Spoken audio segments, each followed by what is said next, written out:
Ulcer ఉంది, ఛాతీ మంటుంది కదా అని మనం ఏం చేస్తాం, మెడికల్ షాప్కి వెళ్తాం, గోళీలు వేసుకుంటాం. అవునా? ఇలా ఎంతమంది చేస్తున్నారు? ఇట్లా లైఫ్లో ఛాతీలో మంట వచ్చి గోలు వేసుకున్న వాళ్ళు ఎంతమంది? ఒకసారైనా సరే ఆల్మోస్ట్ అందరు కదా.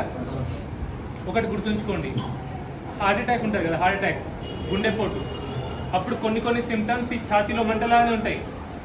హార్ట్ అటాక్ వచ్చినోడికి ఇక్కడ ఎడం వైపు గుండెల ఛాతీలో నొప్పిలాగా గుచ్చినట్టు రాదు, మధ్యలోనే సెంటర్లోనే మంటలాగా వస్తుంది, కొందరికి బరువులాగా వస్తుంది. ఓకే, మిగతా సిమ్టమ్స్ కూడా ఉంటాయి, ఏది దమ్ము రావడం, నడవలేకపోవడం, ఆయాసం రావడం. కానీ ఫస్ట్ చాలామంది ఇక్కడ మంట వస్తుంది. అప్పుడు మనం ఏం చేస్తాం, అల్సర్ వచ్చిన వాళ్ళు, అల్సర్ ఉన్న వాళ్ళు అల్సర్ ఏమనుకుంటాం, అల్సర్ గోళీలు తీసుకొని అల్సర్ గోళీలు వేసుకుంటాం. అది తగ్గకపోతే ఏం చేస్తాం, మనం డాక్టర్ దగ్గరికి వెళ్తాం, గొట్టం వేయించుకుంటాం. ఫస్ట్ అల్సర్ డాక్టర్ దగ్గరికి వెళ్ళి పైప్ వేసుకొని యాసిడిటీ ఉందా లేదా తెలుసుకుంటాం. ఓకే, కానీ కొన్నిసార్లు హార్ట్ అటాక్ కూడా కావచ్చు అది.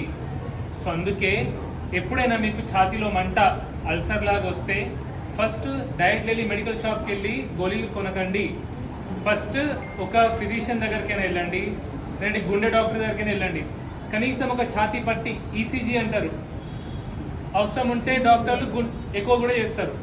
అది నార్మల్ ఉంది అప్పుడే మీరు అల్సర్ డాక్టర్ దగ్గరికి వెళ్ళాలి.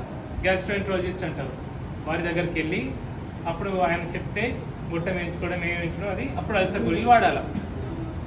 కడుపులో మంట వచ్చిందా డైరెక్ట్ మెడికల్ షాప్కి వెళ్ళి అల్సర్ గోళీలు మింగకండి. ఓకే, సో ఇప్పటి నుంచి మీకు అల్సర్ మంట వస్తే ఫస్ట్ ఏం చేస్తారు, ఫస్ట్ టైం వచ్చిన వాళ్ళైతే ఫస్ట్ ఖచ్చితంగా ఫిజిషియన్ దగ్గరకో, జనరల్ ఫిజిషియన్ ఉంటారు, లేదంటే కార్డియాలజిస్ట్ ఉంటారు, వాళ్ళ దగ్గరికి వెళ్ళి ఫస్ట్ ఒక ఛాతీ పట్టి తీసుకోండి. ఛాతీ పట్టి తీసుకున్నాక అది నార్మల్ ఉంటే అప్పుడు గ్యాస్ట్రోఎంట్రాలజిస్ట్ దగ్గరికి వెళ్ళండి. ఇప్పుడు మనకు జ్ఞానం ఎక్కువైపోయింది, ఛాతీ మంట రాగానే గ్యాస్ట్రోఎంట్రాలజిస్ట్ కావాలా, అవునా? తలనొప్పి రాగానే న్యూరో ఫిజిషియన్ కావాలా, అట్లయితుంది. కానీ దీనికంటే కూడా ముఖ్యం జనరల్ ఫిజిషియన్.